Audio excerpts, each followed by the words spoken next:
Mm,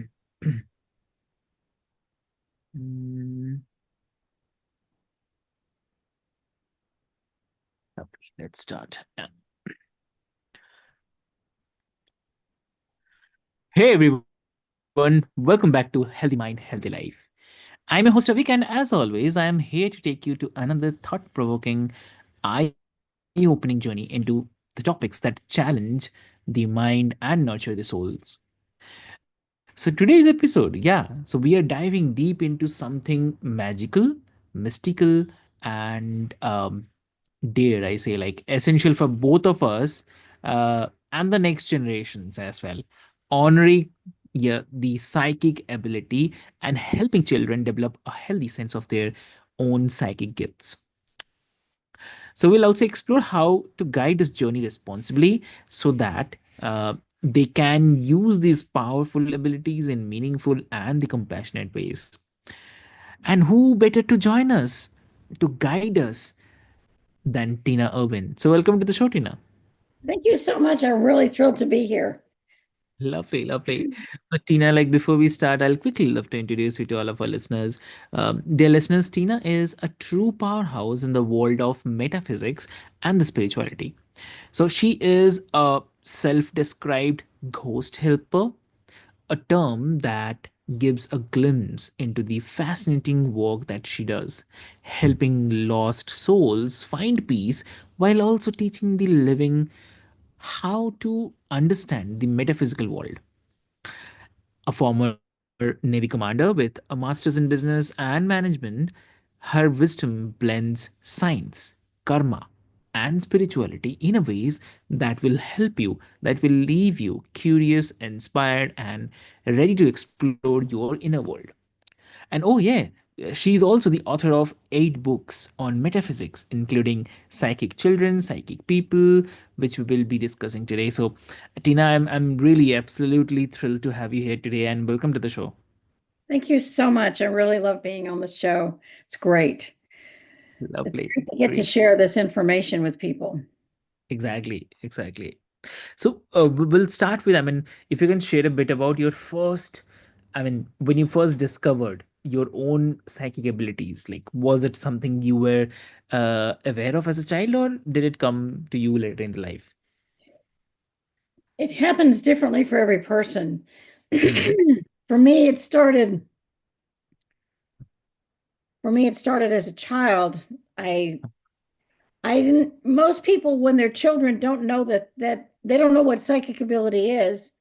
So they don't know that everybody can't do what they're doing. Hmm. So what my cat, I had a Siamese cat and she died. She was hit by a car and she died. Yeah. And I kept seeing her ghost all around the house. She was my best friend. And I mean, everyone loves their pets. And when you're Hmm. 7 years old and you have a an animal that is such a tremendous companion, Yeah. it's with you and is really there, the loss of that pet is tremendous. So as people do when someone they love dies, they hold on to them. And I didn't know I was holding on to this kitty. Right. And I could see her wandering around the house or Mhm. trying to talk to me.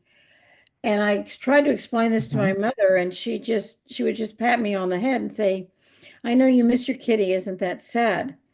But when I was even younger, like 3 or 4, I had a Yeah. ghost friend, but I didn't know she was a ghost. Okay. And my mother thought I had an imaginary friend. And my Hmm. imaginary friend, whose name was Sarah, never changed her clothes. And Hmm. she, I can remember that her clothes were ragged and torn, and that Hmm. she never seemed to bathe. She was always dirty.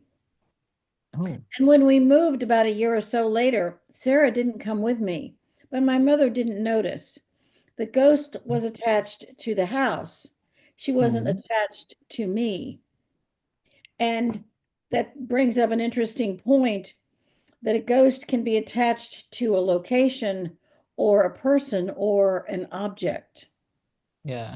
And it took me years to learn that. And over time, I mean, I don't think I'm unusual that over time, more psychic skills began to appear. when I Hmm. met my husband and married him, uh, my psychic ability just sort of exploded at that point. All kinds of things. I began to have past life memories and things like that. So I learned that I could do things I didn't know I could do, and I was bewildered. I didn't understand it. And so I had to study, and I would read everything I could get my hands on, whether it was, the Tibetan books or any of the books that describe life after death. What happens? What's the physics of this? So that's how I got started. Wow. That's, that's really amazing, I have to say. Yeah. And so like it's amazing like how our earliest experiences can shape our spiritual paths. Like now for many parents the idea that their child could be psychic is both exciting and a little overwhelming also. So what advice would you give them when they first notice their child showing signs of psychic awareness? I've had many parents of psychic children over the years, which is why I Ah, wrote the book, Psychic Children, hmm, Psychic People, yeah. which describes virtually every kind of psychic ability you can have, Hmm, what the ramifications are, what is the karma attached to having that ability, and what hmm, do you do with it? And one of the first things a parent might notice is that a yeah. child can see someone that they can't see. And sometimes children have Mhm, medical intuition, they can see inside a body. And a lot of the first reaction is to deny it. This can't be real, or they're making it up. But hmm, small children don't know how to make yeah. this up. They're going to tell you what they see. Yeah. And so my first suggestion is reserve judgment. Hmm, Get a logbook. hmm, Get a pretty logbook, a beautiful book. This is about your child's journey and your journey with this yeah. child. And write down the events that happen, what your child's reaction to them is. If your child is Hmm, walking up to strangers and blurting out that, oh, you have a ghost with you, or what's wrong? Why is that? Why aren't you paying attention to hmm, that little girl? And maybe that person's child died and that ghost child is with that family. It's a really awkward hmm, situation. And I know these things have happened for a child to say, oh, I see a ghost child. hmm, If your child is seeing hmm. ghosts, then the simplest solution Yeah. is to use the crossing over prayer. That prayer appears in the crossing over prayer book, because I've written actually 9 books now. In the crossing over prayer book and in Psychic Children, Psychic People, I put that prayer in like a whole bunch of different books. And when you say that prayer, you can either say it in your head, you can have it's also an audio book, so you can say it, you can have me say it, or you can just keep the prayer, you can copy it and put it in your handbag or your purse and keep it with you and just look at it and say it if you need to. Cross that child over. Bring in angels for that ghost, whoever that is, and tell your child That's right. this is like a ghost protocol. If your child sees a ghost, no matter, Hmm, and the challenge is your child is going to see the ghost, and that ghost is going to look like what they look like when they died. And sometimes that's pretty gruesome. And sometimes it's scary for your child. And hmm, I wish it wasn't, but that's the truth. As a parent, it's better to know the truth about what your child might see and then learn how to handle it than pretend that it couldn't possibly be this way, because it can. exactly. And Exactly. so when you say the crossing over prayer and the child is to tell you that, Hmm, you have a special signal, the child pulls on your jacket or whispers hmm, in your ear and not point. correct. And you say, okay, I got it. And then the parent does the prayer. And then they smile at each other, and then the child will nod that the ghost is gone now. The child can see the angel take this soul away. That's a really powerful thing. And the parent is now a participant in doing profound, beautiful, karmically correct spiritual Mhm. service. So, those are some of the most basic things a parent can do. Wow, that's amazing, I have to say. Yeah.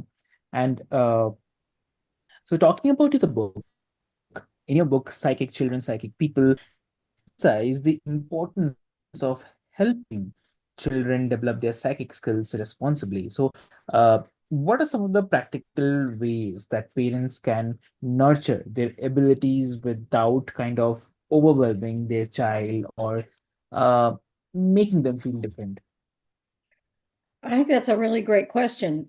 Mhm. Talk to your child frankly. If your Yeah. child is seeing something in their room that scares them at night, Mhm. don't dismiss it. I've had adults tell me that their rooms were ice boxes, no matter how high the heat was. They knew there was someone there. They tried to talk to their parents wouldn't listen, and they felt alone. If your child's telling you something, sit down and listen to them. Mhm. Start recording what they're telling you. Are they Mhm. seeing ghosts? Are they seeing these little black devil things with red eyes? They're called lower realm intelligences. If your Mhm. child is seeing that, you really need to raise your frequency and change some things in your home. Mhm. Everything is frequency. This has been known by the great ones throughout the world, whether it's China, especially in India. The concept of frequency is huge. The higher your Yeah. spiritual frequency, spiritually cleaner your home will be. It's amazing. And the Chinese have used feng shui for a long time to bring balance to a home. And that's why many cultures, again, especially the Indian culture, focused on flowers. Yeah. Flowers are God's magic wands. They clean the air. Flowers brighten any dark situation. And Mhm. flowers that die quickly tell you there's something dark there. Mhm. You have a psychic child and they're telling you they sense something, they see something, they hear something, pay Mhm. attention. If a child has a scary ability, I had a child Mhm. last summer who had telekinetic abilities. With her mind, she could throw things across Oh. a it was it was really terrifying for the mother. And the Mhm. child was using this as just it was involving a divorce. Every issue Oh. of psychokinesis or telekinesis I've seen is involved in divorce and anger Mhm. in a low frequency. Parents need to make sure that their children, if they're super psychic, that Mhm. they uh, change the frequency in the home as high and bring it as high as they can. I have a Yeah. whole section on crystals that they bring blessing and prayer.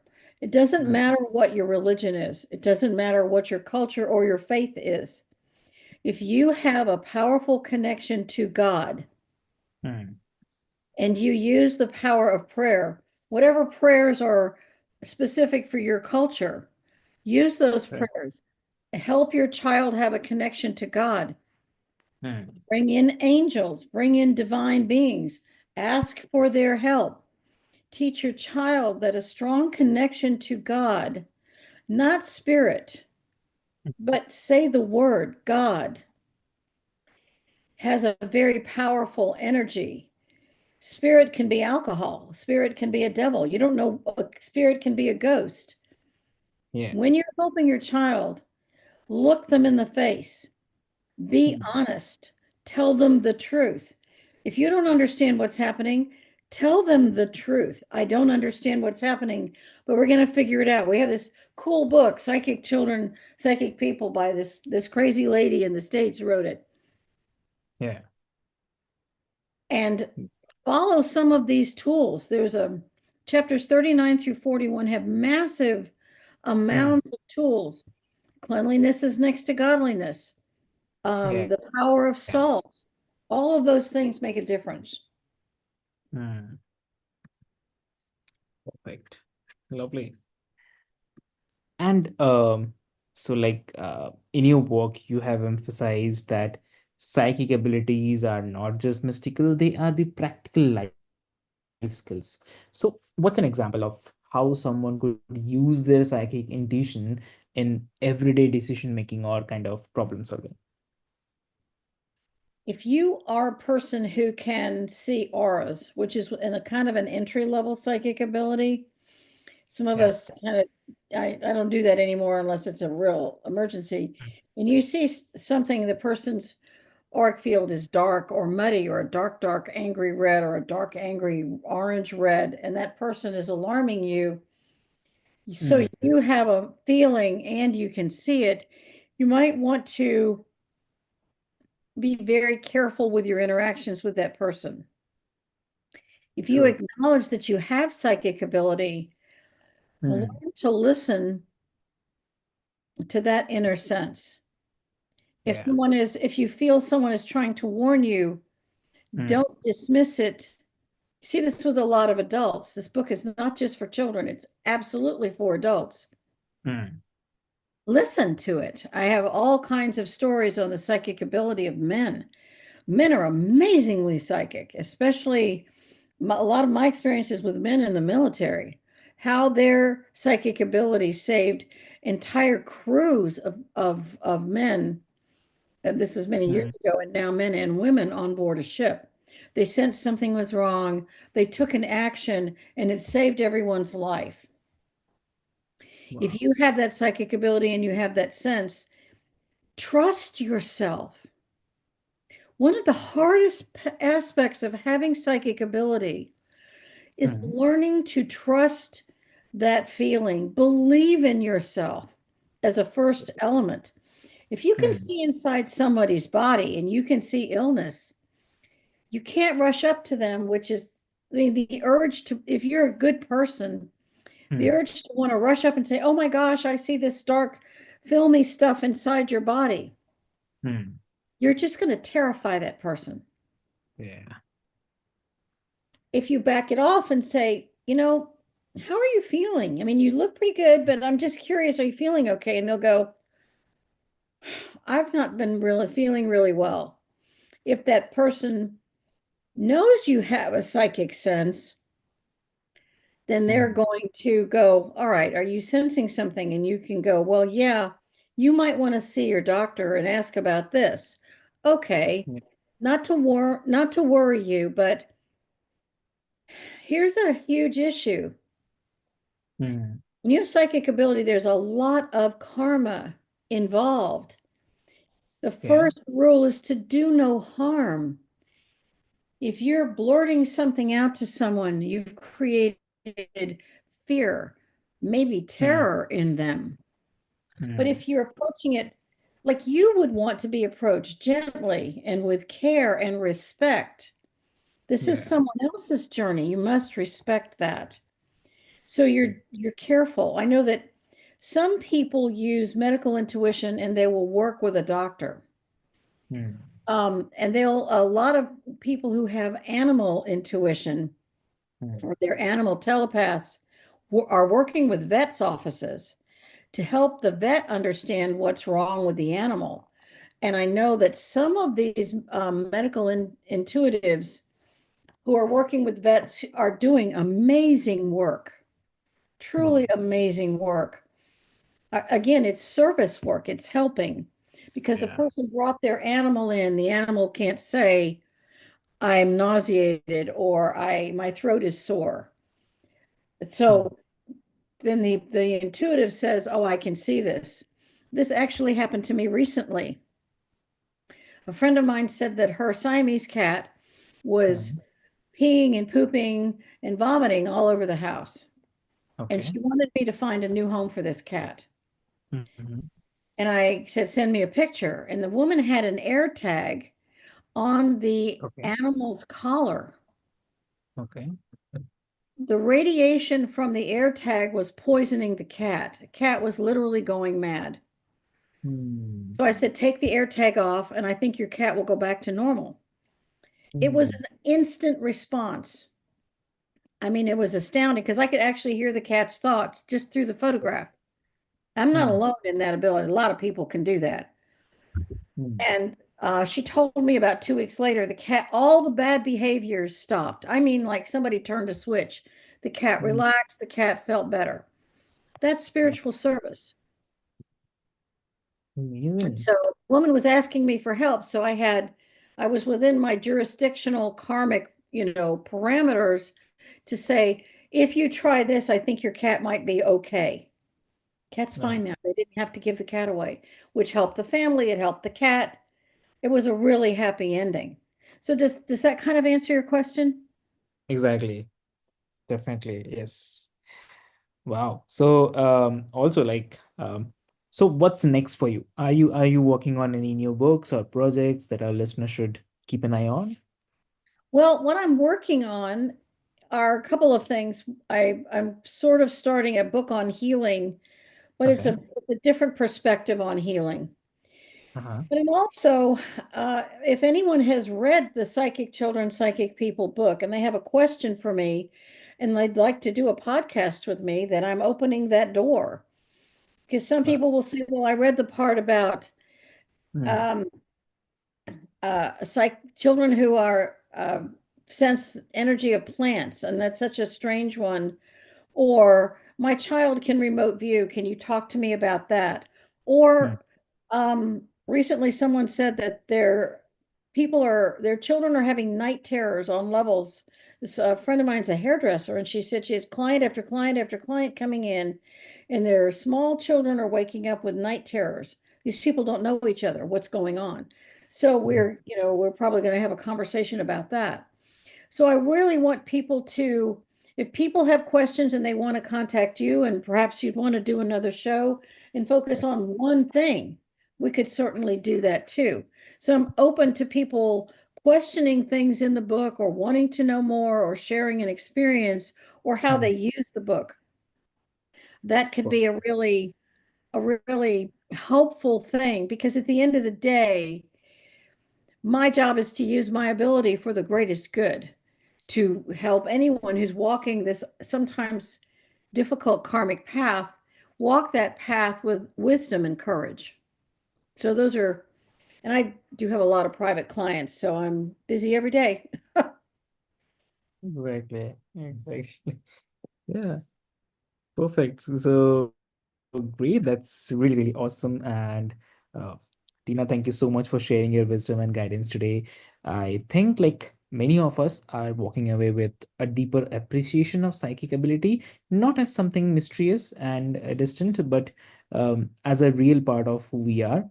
So, for anyone who wants to dive deeper, be sure to check out Tina's books, especially Psychic Children, Psychic People, and visit our website, tinaerwin.com, tinaerwin.com, and ghosthelpers.com. I'll leave these links into the show notes so that you can explore her incredible resources, including the crossing over prayer. So it will be much easier for you.